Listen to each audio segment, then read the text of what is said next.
السلام علیکم۔ Unity of humanity میں آپ سب کو خوش آمدید۔ گزشتہ ویلاگ میں ہم نے موسوعۃ الامام الحسین کتاب سے اقامت حکومت کو امام حسین کا ہدف بیان کرنے والوں کی جو رائے ہے اس کا خلاصہ بیان کیا تھا۔ آج ہم نظریہ جمع پہ تھوڑی سی گفتگو کریں گے۔ نظریہ جمع سے مراد یہ ہے کہ چونکہ بہت سی روایات موجود ہے جس کے اندر آپ کی شہادت، یہاں تک کہ کچھ روایات میں مقام شہادت اور وقت اور تاریخ تک کا تعین کر کے دیا گیا ہے، اور کچھ میں ایک جنرل بات کی گئی ہے، اور بہت سی روایات اہل سنت کی کتابوں میں بھی ہے اور شیعوں کی کتابوں میں تو کثیر تعداد میں ایسی روایت موجود ہے۔ تو ایک تو وہ نظریہ ہدف جن لوگوں نے بیان کیا ان روایات کی بنیاد پہ، دوسری طرف خود امام حسین کے اس پورے مرحلے میں جب آپ نے اقامت قیام فرمایا اس یزید کے خلاف، تو اس پورے مرحلے میں آپ نے مختلف لوگوں سے جو گفتگویں فرمائی، مختلف لوگوں کے خطوط کے جو جوابات دیے، مختلف جگہوں پر جو آپ نے خطابات فرمائے، تو ایک طرف وہ سب کچھ ہے جس سے کچھ اور نظر آتا ہے، ٹھیک ہے۔ تو اس لیے دونوں میں تضاد نظر آتا ہے، تو اس تضاد کو رفع کرنے کے لیے اب تیسرا جو راستہ اختیار کیا گیا وہ یہ تھا کہ ان دونوں نظریوں کو جمع کیا جائے، یعنی طلب شہادت اور اقامت حکومت دونوں کے نظریات کو بیک وقت صحیح تسلیم کیا جائے۔ اور اس کی وجہ میں نے آپ کو بتا دی کہ ایک طرف روایات ہے آپ کی شہادت کے حوالے سے، اور دوسری طرف جو ہے وہ آپ کی خطبات ہے۔ پھر اس کے ساتھ ساتھ یہ بھی آتا ہے کہ امام حسین علیہ السلام کو اپنی شہادت کا علم بھی تھا، اور آپ اپنے اس عمل کے نتائج سے اچھی طرح آگاہ بھی تھے، ٹھیک ہے۔ پھر آپ نے امت کی اصلاح، نبی کی سنتوں کو زندہ کرنا، اپنے آپ کو خلافت کا زیادہ حقدار سمجھتے اس کا اعلان کرنا، یہ سب چیزیں بھی موجود ہے۔ تو اس لیے کچھ اہل علم اس طرف گئے کہ بھئی ایک نظریے کو یا ایک چیز کو آپ کا ہدف بیان کرنے کا جائے ہم دونوں میں تطبیق پہ کر لیں، ٹھیک ہے۔ اور یہ ہوتا ہے آیات میں بھی، روایات میں بھی تطبیق کا جو ایک اصول ہے وہ ہر جگہ موجود ہے، ٹھیک ہے۔ تو یہاں پر بھی کچھ اہل علم نے تطبیق کی راہ اختیار کرنے کی کوشش کی۔ صاحبان کتاب موسوعۃ الامام حسین کا خیال یہ ہے کہ اس نظریے یہ جمع کے اوپر بھی چار آراء ہیں، یعنی چار مختلف رائے ہیں جو نظریہ جمع کے قائلین ہے، اس میں بھی چار مختلف رائے موجود ہے۔ نمبر ایک تو یہ کہ ہدف کا حصول مختلف مراحل میں، اس پہ ہم نے پہلے بھی ایک مرتبہ بات کی تھی، یعنی یہ جو رائے ہے یہ مرتضیٰ مطہری شہید نے اس کو بیان کیا ہے، اور ان کا یہ خیال تھا کہ امام حسین کا جو ہدف ہے وہ کچھ مراحل پر مشتمل ہے۔ نمبر ایک، دو بنیادی مراحل انہوں نے بیان کیے ہیں۔ پہلا مرحلہ تو آپ کے نکلنے کا، آپ کے قیام کا مقصد واضح تھا، اور وہ تھا حکومت کا قیام، آپ نکلے اسی مقصد کے لیے تھے، ٹھیک ہے۔ اچھا، یہ بات ان کے خطبات سے، گفتگوؤں سے اخذ کی جاتی ہے۔ پھر جب آپ نے مسلم بن عقیل کو بھیجا وہاں کے حالات کا جائزہ لینے، اور ان کی طرف سے آپ کو جواب آئے کہ آپ تشریف لے آئے، یہاں پر زمین تیار ہے، تو آپ نکل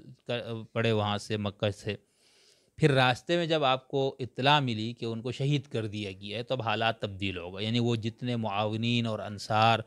اور مددگاروں کا ایک پورا ایک جتھے کا جو ایک تصور تھا وہ آپ کو سمجھ میں آ گیا کہ بھئی اب ان میں سے کوئی بھی نہیں رہا، ٹھیک ہے، کیونکہ جس بندے کو میں نے نمائندہ بنا کے بھیجا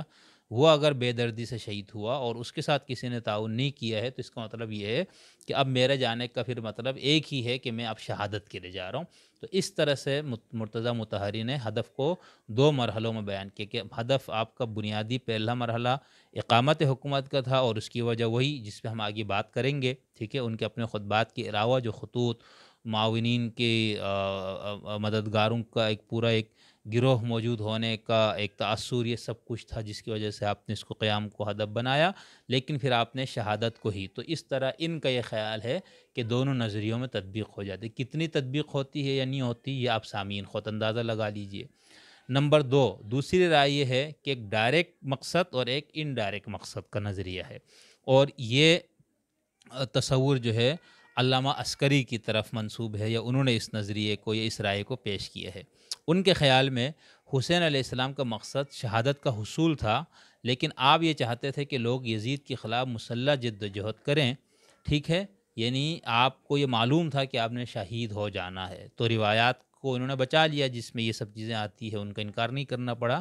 لیکن اس کے باوجود آپ کیوں گئے؟ تو وہ کہتا ہے اس کی وجہ یہ تھی کہ آپ اپنے اس عمل سے یہ چاہتے تھے کہ لوگوں کے اندر ایک انقلابی روح پھونکے اور لوگ جو ہے وہ یزید کی حکومت کے خلاف اٹھ کھڑے ہوں، تو اس طرح سے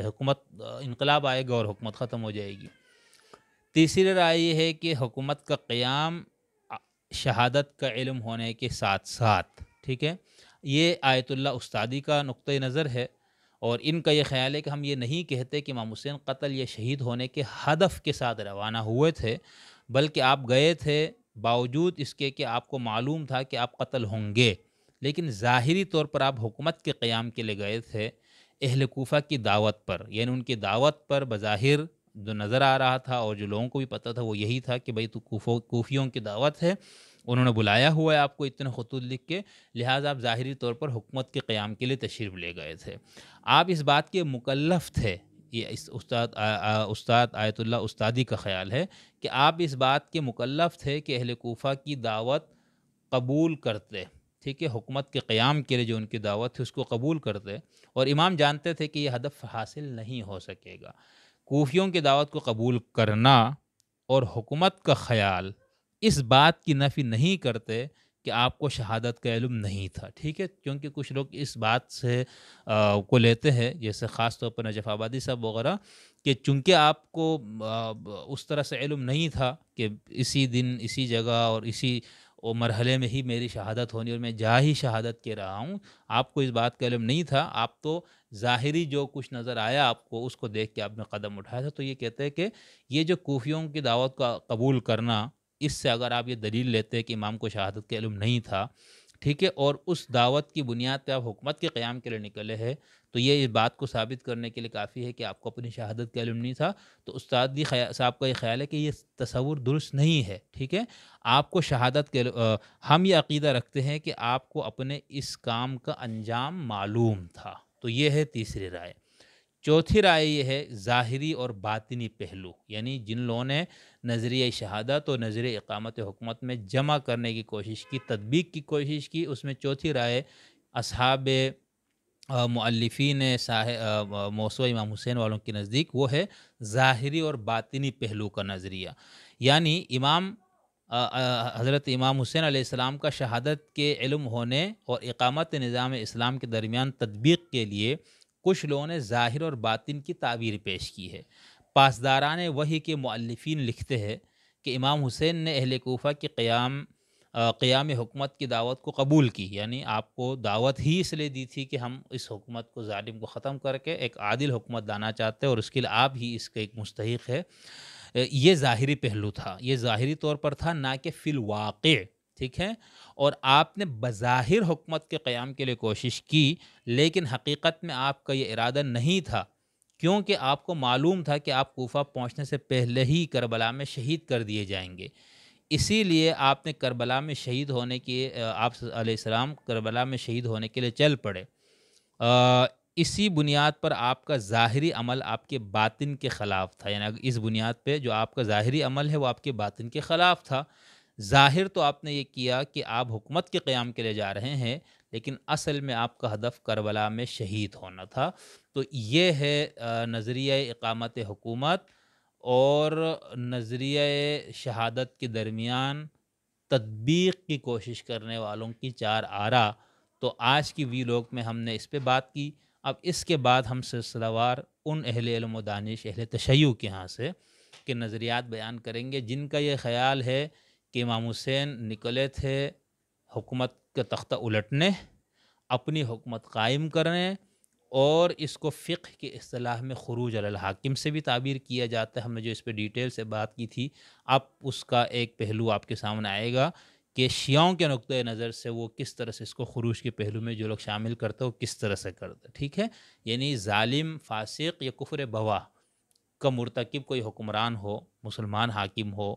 ٹھیک ہے، نام اس کا ہو لیکن کام اس کے نہ ہو مسلمانوں والے، تو اس کو کیسے معزول کرنا ہے۔ تو اب ہم اس پہ جائیں گے کہ جو لوگ یہ سمجھتے ہیں کہ امام حسین قیام حکومت کے لیے گئے تھے، تو اس کو آپ خروج علی الحاکم بھی کہہ سکتے ہیں، نظریہ اقامت حکومت بھی کہہ سکتے ہیں۔ ظاہر سی بات ہے ایک حکومت قائم ہے نا، آپ اس حکومت کو ہٹانا چاہ رہے ہیں، اس کو معزول کرنا چاہ رہے ہیں، اس کو وہ ویسے تو اس نے شرافت سے نہیں معزول ہونا تھا، اس کے لیے آپ کو لڑائی بھی لڑنی پڑنی تھی، مزاحمت کا راستہ اختیار کرنا تھا، یہ سب کچھ تھا۔ تو اب ہم ڈیٹیل سے ان اصحاب دانش کا نظریہ آپ کے سامنے بیان کرنے کی کوشش کریں گے جو اقامت حکومت کے قائل ہے۔ امید ہے آپ آگے آخر تک ہمارے ساتھ رہیں گے، اور میں یہ بھی امید کرتا ہوں کہ میں آپ کے سامنے کچھ نئے افق لانے میں کامیاب ہو رہا ہوں۔ بہت شکریہ۔